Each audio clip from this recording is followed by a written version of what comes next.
ാണ് ബെർമുഡയിൽ നിന്ന് വിളിക്കുന്നത്. ശ്രീ പ്രദീപ്, താങ്കൾ ഈ അമേരിക്കയിൽ നിന്ന് നോക്കുമ്പോൾ എങ്ങനെയാണ് താങ്കൾ ഈ കേരളത്തിൻ്റെ രാഷ്ട്രീയത്തെ കാണുന്നത്? കേരളത്തിൽ താങ്കളുടെ പാർട്ടിക്ക് നേതാവ് പറഞ്ഞത് ഇന്ന് 60 സീറ്റിന് മേളിലൊന്നും ഇവർക്കാർക്കും കിട്ടില്ല, ബാക്കി സീറ്റൊക്കെ BJPക്ക് കിട്ടുമെന്ന മട്ടിലൊക്കെയാണ്. അങ്ങനെ കിട്ടാൻ വല്ല സാധ്യതയുണ്ടോ? നമസ്കാരം മിസ്റ്റർ കിരൺ. നമസ്കാരം. കോൺഗ്രസ് ഒരു 92-ന് മേലെ പോവും, കമ്മ്യൂണിസ്റ്റ് ഒരു 30-31, ബാക്കിയുള്ളത് BJPക്ക്. അതാണ് ഫാക്ട്. അപ്പൊ 90, 30, 120 വേണേ 30-31 എന്നൊക്കെ പറഞ്ഞാൽ 125 വരെ കൂട്ടാം. അപ്പൊ 15 സീറ്റ് BJP കിട്ടുമെന്നാണ് താങ്കൾ പറഞ്ഞത്.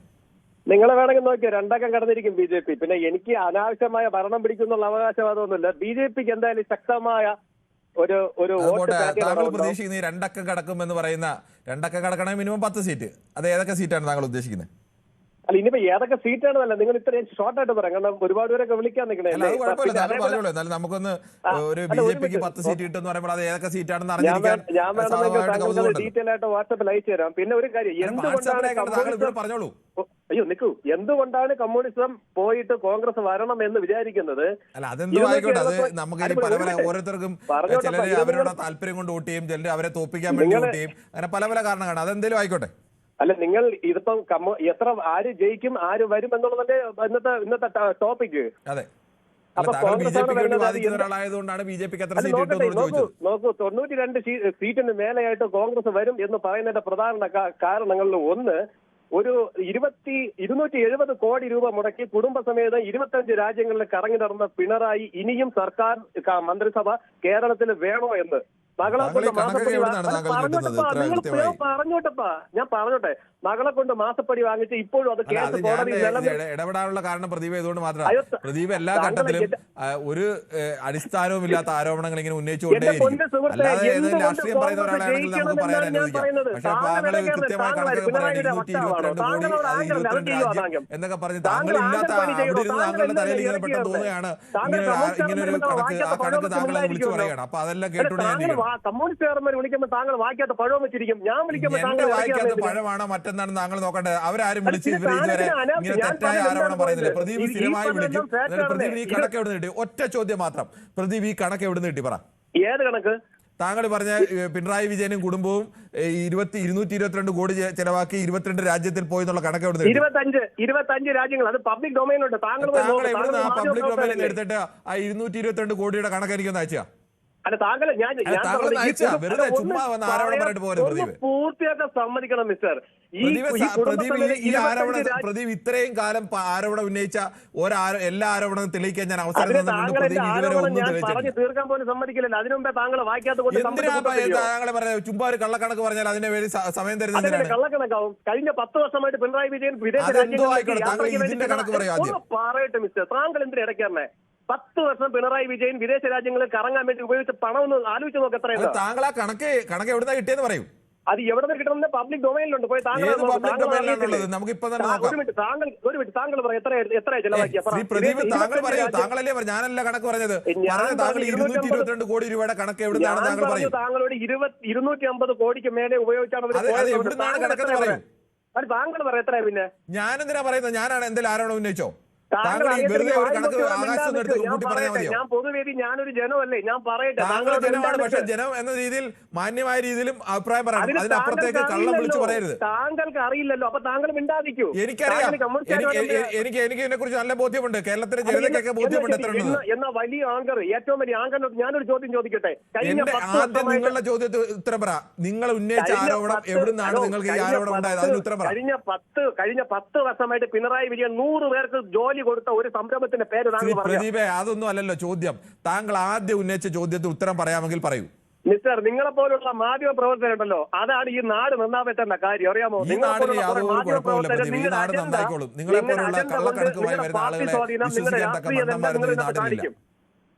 പോലുള്ള കുറെ മാധ്യമങ്ങളുണ്ടെങ്കിൽ ആ നാട് മുടിഞ്ഞു, അറിയാമോ?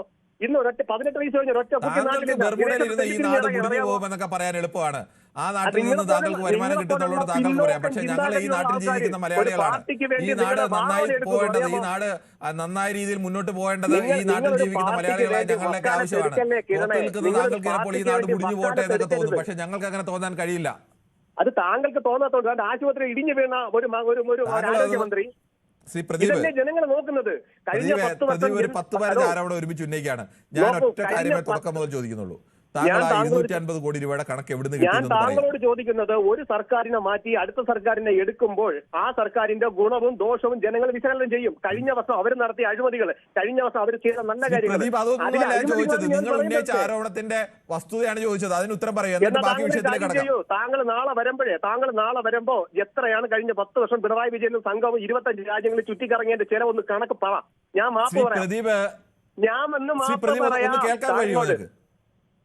താങ്കളാണ് ഈ വേദിയിൽ വന്ന ആരോപണം ഉന്നയിച്ചത്. 250 കോടി രൂപയ്ക്ക് മേൽ, ആദ്യം 222 പറഞ്ഞത് കൃത്യം ഓർക്കുന്നത്, എന്തായാലും 250 കോടി രൂപയ്ക്ക് മേൽ പിണറായി വിജയനും കുടുംബവും വിദേശ രാജ്യങ്ങൾ പോകാൻ വേണ്ടി ചെലവഴിച്ചു എന്ന് പറഞ്ഞു.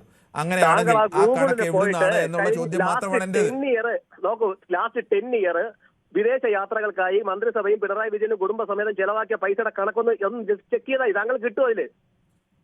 പ്രദീപ്, താങ്കൾ ഒന്ന് പറഞ്ഞത് അടിസ്ഥാനപരമായി തെറ്റായ ഒരു കണക്ക്, രണ്ട് താങ്കൾ വെറുതെ ഒരു കണക്ക് താങ്കൾ തെറ്റായ വിവരം പ്രചരിപ്പിക്കുകയാണ്. ഈ വിദേശ യാത്രകൾ ഓരോന്ന് പോകുമ്പോഴും ആ വിദേശ യാത്രയ്ക്ക് എത്ര രൂപ ചെലവായി, ഏത് ഫണ്ടിലാണ് ചെലവാക്കിയിരിക്കുന്നത്, അത് എങ്ങനെയൊക്കെയാണ് ചെലവാക്കിയിരിക്കുന്നത് എന്നെല്ലാം വിവരാവകാശം കൊടുത്ത് വാങ്ങിക്കുകയും അതെല്ലാം പത്രങ്ങളിൽ അതാത് സമയത്ത് ചാനലുകളിലും എല്ലാം വരികയും എല്ലാം ചെയ്തിട്ടുണ്ട്. അല്ലാതെ താങ്കളെ പോലെ അവിടെ നിന്ന് ഒരാൾ പറഞ്ഞ് പെട്ടെന്ന് ഒരു 250 കോടി രൂപയുടെ കണക്കൊക്കെ പറഞ്ഞു കഴിഞ്ഞാൽ അത് വിശ്വസിക്കാൻ മാത്രം മണ്ടന്മാരല്ല നമ്മളാരും. എന്നാ താങ്കളൊന്ന് ഉറക്കെ ഇവിടെ നിന്ന് വിളിച്ച് പറ, ന്യൂസ് 18 ചാനൽ ഇത്തവണ പിണറായി വിജയന്റെയും കമ്മ്യൂണിസ്റ്റ് പാർട്ടിയുടെ എത്ര രൂപ വാങ്ങി പറ, പരസ്യം കൊടുക്കാൻ? അത് ഞങ്ങളുടെ ചാനൽ ആരുടെയും പണം വാങ്ങിയല്ല ഈ നാട്ടിൽ പ്രവർത്തിക്കുന്നത്. നിങ്ങളപ്പോ ഫ്രീ ആയിട്ടാണോ പരസ്യം കൊടുക്കുന്നത്? പരസ്യം പിന്നെ പൈസ വാങ്ങാതാണോ പരസ്യം കൊടുക്കുന്നത്? പരസ്യം നിങ്ങൾ പരസ്യം ഫ്രീ ആണോ കൊടുക്കുന്നത്? ഞങ്ങൾ പരസ്യം ഫ്രീ അല്ല കൊടുക്കുന്നത്. ഞങ്ങളുടെ ചാനലിൽ പരസ്യം വരുന്നത് ബിജെപിയുടെ പരസ്യം വരുന്നുണ്ട്, കോൺഗ്രസിന്റെ പരസ്യം വരുന്നുണ്ട്, CPM-ന്റെ, LDF-ന്റെ, UDF-ന്റെ, NDA-യുടെ പരസ്യം വരുന്നുണ്ട്. അതെല്ലാ ചാനലിലും വരും. അറിയാമോ? ഞങ്ങളുടെ നികുതി പണം, ജനങ്ങളുടെ പണം നിങ്ങളെപ്പോലുള്ള മാധ്യമങ്ങൾക്ക് പണം എടുത്തല്ല ആരും പാർട്ടികളൊന്നും തരുന്നത്. ആ പാർട്ടി പ്രവർത്തകരാണ് അതിനുവേണ്ടി ഭരണം കൊടുക്കുന്നത്. അല്ലാതെ അമേരിക്കയിലേക്ക് പ്രദീപിന്റെ നികുതി പണം എടുത്തല്ലേ LDF, UDF ഒന്നും ഇവിടെ ചെയ്യുന്നത്. ഞാൻ ചോദിക്കണം, ഞാൻ പിണറായിയുടെ ഭരണത്തെ കുറ്റം പറയുമ്പോൾ താങ്കൾക്ക് സഹിക്കാത്ത കാര്യം എന്താണ്? കള്ളം പറയരുത്. പച്ചക്കള്ളം വിളിച്ച് പറഞ്ഞാൽ പറയുന്നതിനൊന്നും ഒരു അടിസ്ഥാനവും ഇല്ല. താങ്കൾ നാളെ കൊണ്ടുവന്ന് കണക്ക് കാണിക്കുക. ഞാനല്ലല്ലോ കണക്ക് വെച്ചത്, കണക്ക് വെച്ച പ്രദീപല്ലേ. പ്രദീപ് കണക്ക് വെക്ക്. ഞാൻ പറഞ്ഞല്ലോ, പ്രദീപിന്റെ ഒരു കണക്കില്ല. മറ്റേ ശങ്കരാടി കാണിച്ചതുപോലെ കൈ ഇങ്ങനെ പൊക്കി കാണിക്കും പ്രദീപ്. താങ്കൾ ചുമ്മാ എല്ലാ കാര്യത്തിലും ഇതുവരെ ഒരു ആരോപണങ്ങളും ഞാൻ ഒറ്റ ചോദ്യം തുടക്കം മുതൽ ചോദിക്കുന്നുള്ളൂ. ആ ചോദ്യത്തിന് താങ്കളുടെ കയ്യിൽ കണക്കുണ്ടെങ്കിൽ താങ്കൾ അത് എനിക്ക് അയച്ചു തന്നു കഴിഞ്ഞാൽ ഞാൻ അത് ഈ ചാനലിൽ പ്രസിദ്ധീകരിക്കും. ഉറപ്പ് വരികയാണ്. 250 കോടി രൂപയുടെ കണക്കൊന്നും അയച്ചു. ലോക്കപ്പ് മരണമാണ് പിണറായി വിജയന്റെ. ശരി, താങ്കൾ ഇപ്പോൾ ഒരിടത്ത് ചാടി ഇനി ലോക്കപ്പ് വരണം, ഇനി അടുത്ത കാര്യത്തിൽ പോകും. ശരി പ്രദീപ്, താങ്കളെ വെച്ച് സമയം കളയുന്നതിൽ യാതൊരു അർത്ഥവും ഉണ്ടെന്ന് തോന്നുന്നില്ല. നമുക്ക് ഒരു ചെറിയ ഇടവേളയിലേക്ക് പോകേണ്ടതുണ്ട്. പ്രദീപിനെ സംബന്ധിച്ച് ഇത്തരത്തിൽ ചോദിക്കാനുള്ള കാരണം, പ്രദീപ് നിരന്തരം ഇങ്ങനെയാണ്. അദ്ദേഹം വിളിച്ച് അദ്ദേഹം പെട്ടെന്നൊരു കണക്ക് പറയും. രാഷ്ട്രീയമായി എന്ത് ആരോപണം വേണമെങ്കിലും ഉന്നയിക്കുക, അത് പ്രശ്നമില്ല. പിണറായി വിജയന്റെ കുടുംബസമേതം പോയി അതിനെതിരെ രാഷ്ട്രീയ ആരോപണം ഉന്നയിക്കുക, തെറ്റില്ല. പക്ഷേ ആധികാരികമായിട്ടാണ് പുള്ളി പറയുന്നത് 25 രാജ്യങ്ങൾ 250 കോടി രൂപ ചെലവഴിച്ചു എന്ന്. കേൾക്കുന്ന ആളുകൾ വിചാരിക്കും അങ്ങനെ ഏതോ ഒരു കണക്കുണ്ട് 250 കോടി രൂപ ചെലവഴിച്ചു എന്ന്. പിണറായി വിജയൻ അങ്ങനെ പോയിട്ടുണ്ടെങ്കിൽ അതിനെതിരെ ശക്തമായ രീതിയിൽ പ്രതിപക്ഷത്തിന്റെ ആക്ഷേപം വന്നിട്ടുണ്ട്.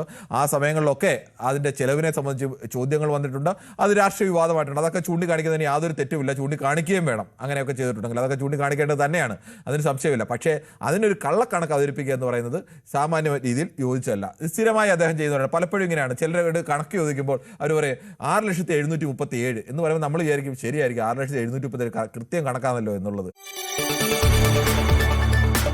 കൂടുതൽ വാർത്തകൾക്ക് News 18 Keralam YouTube channel subscribe ചെയ്യുക.